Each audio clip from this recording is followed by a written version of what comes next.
ये बहुत ही मीडिया में स्क्रूटनी में रहा है ये इशू। तो मैं आपको बताना चाहता हूँ कि जिस दिन हमें जैसे ही कंप्लेन मिली थी, सुबह 7:55 के अराउंड वो इंसिडेंट हुआ था। हमारे पास 8, सवा 8 बजे के लगभग हमारे पास कंप्लेन आ गई थी। हमने दोपहर के 1:30 बजे तक 3 लोग, जो प्राइम लोग था उसमें, जो वीडियो में दिख रहा था, 1:30 बजे तक हमने अरेस्ट कर लिया, 1:30 तक, 12 अप्रैल को। उसके बाद रात में 9-10 बजे एक और आदमी को अरेस्ट किया गया, जिसने इंस्टिगेट किया था। वहाँ पे उनको खबर पहुँचाई थी कि ऐसे ऐसे गाड़ी सोलदोदम की निकल रही है वहाँ से, उसको भी हमने अरेस्ट किया। तो जो इंसिडेंट के उस दिन मौके पे जो लोग प्रेजेंट थे, उनको हमने उसी दिन अरेस्ट कर लिया था। उसके और जो भी हमने उसमें एक्सेक्शन वगैरह लगाए थे, that is based on the merit of the case. कोई भी कंप्लेन आती है हमारे पास तो एक बार स्क्रूटनाइज तो करना पड़ता है कि उसमें जो फैक्ट्स अलेज्ड हैं, जो बातें अलेज्ड हैं, क्या वो सच में सच हैं।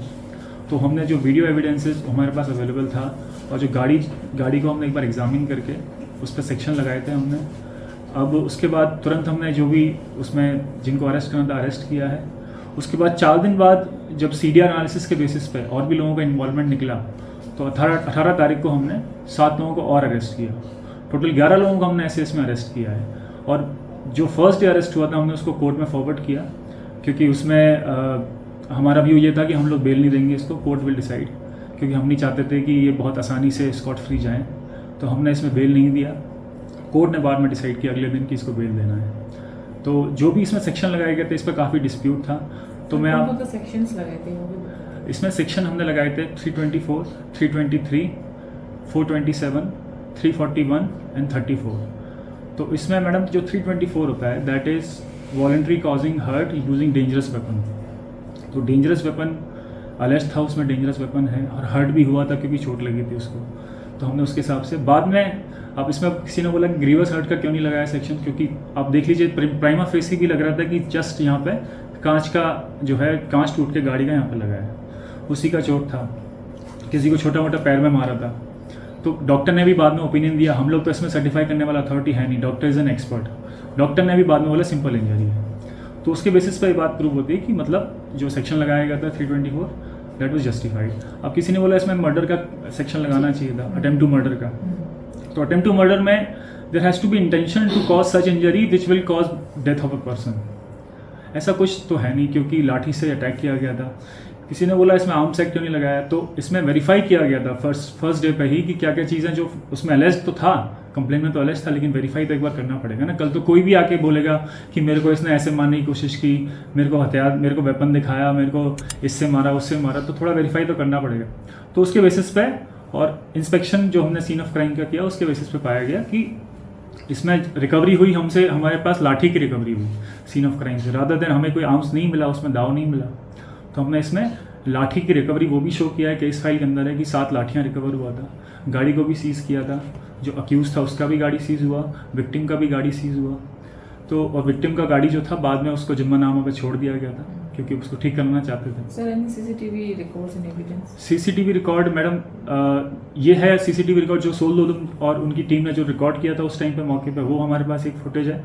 उसके बेसिस पे उसमें जितने भी लोग दिख रहे हैं, इंक्लूडिंग द मास्क मैन, जिसको बाद में काफ़ी बार उस पर डिस्प्यूट था कि मास्क मैन को अरेस्ट किया कि नहीं किया पुलिस ने, हमने उसको उसी दिन अरेस्ट कर लिया था। सर, पब्लिक का बोलना था कि वो मास्क वाला जो है वो भारत सोना में एग्जीक्यूटिव इंजीनियर। जी नहीं मैम, ये हमने इसको वेरीफाई करा लिया है, अच्छे से वेरीफाई करा लिया है। काफ़ी बार मैंने पर्सनली खुद ने एग्जामिन किया इस चीज़ को, और जो लोग वहाँ पे प्रेजेंट थे हमने उनको अरेस्ट कर लिया है। सर, वो भारत सोनम था कि नहीं था? वो आदमी भारत सोनम वहाँ प्रेजेंट नहीं था। तो वहाँ कोई लेकिन मास्क पहन के था? मास्क पहन के था, उसको हमने अरेस्ट कर लिया।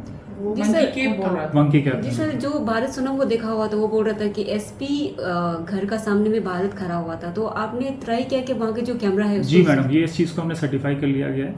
अच्छे से हमने CCTV फुटेज एग्जामिन किया है वहाँ पे।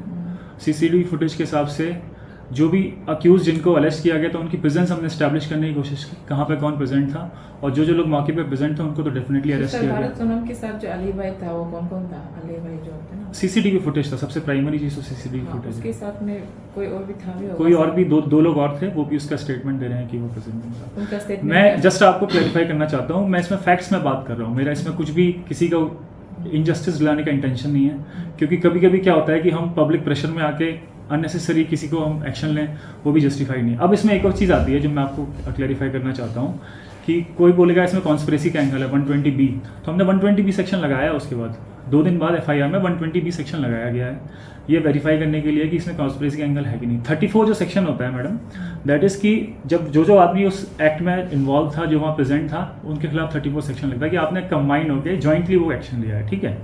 कॉन्स्पिरेसी वाली बात जो आती है, तो कॉन्स्पिरेसी को भी हमने इन्वेस्टिगेट करने की कोशिश की है। कॉन्स्पिरेसी का एंगल अभी तक अंडर इन्वेस्टिगेशन है, अगर उसमें निकलता है आगे तो हम इसको जरूर उसमें एक्शन लेंगे फर्दर। जो भी आदमी इसमें इन्वॉल्व है, अक्यूज कोर्ट ने उनको बेल दिया है। सर इसे ये कोर्ट का SIT सिर्फ- इन्वेस्टिगेशन के बारे में थोड़ा आप ब्रीफ कर दो, क्योंकि उनका दिमाग नहीं कि SIT इन्वेस्टिगेशन। मैडम, अभी तक तो- is the investigation going on और क्या हो अभी तो इन्वेस्टिगेशन चल रही है मैडम। जो भी कॉन्स्पिरेसी के एंगल में आपको जो बताया उसको हम देख रहे हैं अभी भी। इसमें बस मैं पब्लिक को ये बताना चाहता हूँ, अपील करना चाहता हूँ, इसमें इंडिपेंडेंट तरीके से इन्वेस्टिगेशन हो रही है। कुछ भी इसमें प्रेजुडाइज, पार्शियलिटी कुछ भी नहीं है। हमें जैसे ही कंप्लेन मिली, मैंने तुरंत OC को बोल दिया, कंप्लेन का भी वेट मत करो आप, इसमें जो लोग इन्वॉल्व दिख रहे हैं उस वीडियो में तुरंत उनको अरेस्ट करो। तो लोगों ठीक का है। यही एलिगेशन था कि DC SP भारत सोनम मिला हुआ है, तो बेसिकली आप कहना चाहते हैं कि जो बेल है उसमें पुलिस डिपार्टमेंट का कोई हाथ नहीं है, जी हाथ नहीं नहीं है। मैडम, मैं जैसा आपको पहले भी बताया, जो हमने सेक्शन लगाए थे that is based on the gravity of the case, merit of the case, ऐसा। और उसके बाद कोर्ट ने डिसाइड किया कि इनको बेल देना है, नहीं देना। सर लास्टली आपके स्टेटमेंट के हिसाब से कानून ने सेपा SP आपके पुलिस डिपार्टमेंट में अपना काम फुली किया, हाँ। देन स्टिल लाइक सोल दोनों का कंडेम के हिसाब से यहाँ के जो डिस्ट्रिक्ट एडमिनिस्ट्रेशन एंड आप लोग का पुलिस टीम डिपार्टमेंट के लैकिंग्स एंड वीकनेस या इग्नोरेंस के उनके कारण अभी तक वो प्रोटेस्ट अपना जारी रखा है सर, तो इस पर आपका तरफ से क्या मैडम, प्रोटेस्ट कॉन्स्टिट्यूशनल राइट है, उस पर हम किसी को कुछ नहीं बोल सकते।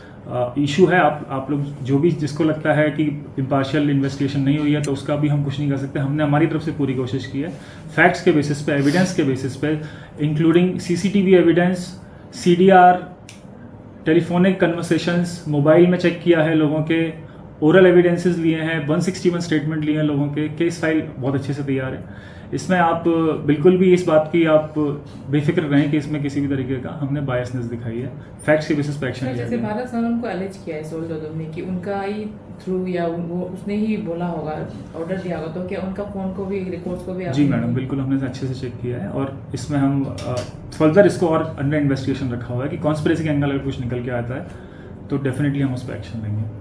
सर जैसे सोल दोदम जब यहाँ पे रैली के लिए एप्लीकेशन मेमोरेंडम सबमिट किया था DC को, तो 144 का वो लागू किया गया था, लेकिन कुछ समय देखने को मिल रहा था कि यहाँ पे मास गैदरिंग होके पूरा प्रोटेस्ट किया जा रहा था। सर क्यों कुछ एक्शन नहीं लिया? उस पर अभी कंप्लेन रिसीव किया हमने, उस पर भी एक्शन लिया जाएगा। सर जैसे सेपा टाउन में CCTV तो इंस्टॉलेशन बहुत ज़्यादा है, तो सिक्योरिटी पर्पस के लिए तो अभी जैसे बहुत सारे CCTV जो काम नहीं कर रहे, तो आप लोग की तरफ से आप लोग कभी नहीं बोलते कि अथॉरिटीज़ को कि ठीक करो? जी मैडम, हमने काफ़ी बार कोशिश की है।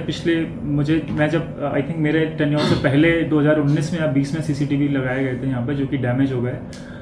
उसको रिपेयर करने के लिए भी हम कोशिश कर रहे हैं। दैट्स अ ह्यूज एक्सपेंडिचर, और हम इस पर कोशिश करेंगे डिस्ट्रिक्ट एडमिनिस्ट्रेशन के साथ मिलकर CCTV वापस से लग जाए सेपा टाउन में। लेकिन ये पब्लिक का कॉपरेशन भी इसमें बहुत ज़रूरी है, क्योंकि पब्लिक का असेट है अल्टीमेटली CCTV। सर पब्लिक अब जब बात किया जाता है तो सबका एलिगेशन ये है कि भारत सोनम को क्यों, मतलब वो लोग समझ में नहीं आ रहा है, तो आपका तरफ से एक एक्सप्लेनेशन दे देने से ठीक है कि भारत सोनम को क्यों अरेस्ट किया नहीं किया? मैं आपको बताया मैडम, इसमें फैक्ट्स के बेसिस पे, एविडेंस के बेसिस पे मैंने एक्शन लिया है। पूरी इन्वेस्टिगेशन प्रॉपर्ली सुपरवाइज्ड है, वेल डॉक्यूमेंटेड है। अभी तक जो जिसके खिलाफ एविडेंस आया है हमने उसको अरेस्ट किया है। सर बाकी- lastly one more adding to that, हमारा मीडिया को है जो है लोग ये कह रहे हैं कि PH department and mostly SP जो है हमको सोल्ट मीडिया करके they are giving us a tag कि मीडिया लोग को ये लोग खरीद के लेके आए। Sir what would you say to the public? Madam, मैं तो आपसे आज पहली बार मिला हूँ आप लोगों से, तो मैं तो इसमें कुछ कह नहीं सकता, मेरी तो बात भी नहीं हुई। मैं मे भी 2-3 रिपोर्टर्स को पहले कभी एक आध बार हमने ब्रीफिंग में देखा, बाकी तो मुझे नाम भी नहीं पता, तो इस पर ये सब तो बात बोलने की तो गलती है मेरे सर से। वही पब्लिक लोग ऐसा कह रहे हैं, तो आप क्या बोलना चाहोगे पब्लिक? पब्लिक का मैम राइट है, अब जो बोलना है हम उसको कुछ नहीं बोलेगा। Okay, thank you. सर। एक और चीज़, लास्ट चीज़ आप सुन लें तो बढ़िया रहेगा। जी। तो मैं पब्लिक से इन दी एंड अपील करना चाहता हूँ कि ऑलरेडी जो भी इश्यूज थे उसको भी अच्छे से, आपने देखा कल पब्लिक मीटिंग भी हुई, ministers, experts, secretaries, PH department का चीफ इंजीनियर, इतने सारे लोगों ने सब कुछ देखा, अच्छे से समझा, और उसके बेसिस पे अश्योरेंस भी दिए गए हैं कि 1 महीने में जो आपका कुची नाला वाला रिजर्वायर है उसको ठीक कर दिया जाएगा।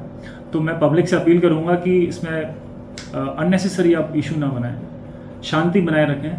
क्योंकि क्या होगा कि आप अगर कोई और इशू क्रिएट करेंगे बेमतलब में, तो हमारा ध्यान उसी पर डाइवर्ट हो जाएगा, और हम नहीं चाहता कि किसी भी तरीके से पब्लिक को इनकन्वीनियंस हो पानी को लेकर, क्योंकि पानी बहुत इंपॉर्टेंट चीज़ है, पानी सबके लिए ज़रूरी है। अब मानसून का सीज़न भी आने वाला है, तो मैं नहीं चाहता कि किसी भी तरीके से पब्लिक को इनकन्वीनियंस हो।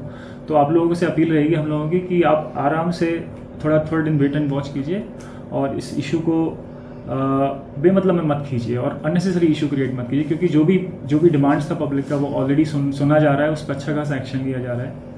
तो और उसके अलावा अगर अब से कोई अगर न्यूसेंस क्रिएट करता है, तो we have been watching everybody, we have been watching कि कौन कौन न्यूसेंस क्रिएटर्स हैं, कौन कौन प्रोपेगेंडा फैला रहे हैं, कौन कौन जो है फैक्ट्स के बेसिस पे बात ना करके अननेसेसरी जस्ट अपने अजम्पशंस, अपने प्रीकंसीव नोशंस के बेसिस पे गुमराह करने की कोशिश कर रहे हैं। हम उन सबको भी देख रहे हैं।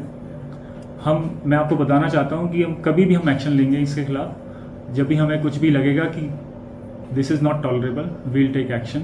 तो I will appeal to the public, जो कि जेन्युइनली इस इशू में आप चाहते हैं कि काम हो, तो मैं आप लोगों से रिक्वेस्ट करता हूँ कि न्यूसेंस क्रिएटर्स को, प्रोपेगेंडा करने वाले लोगों को आप बिल्कुल सपोर्ट ना करें, भरोसा रखें।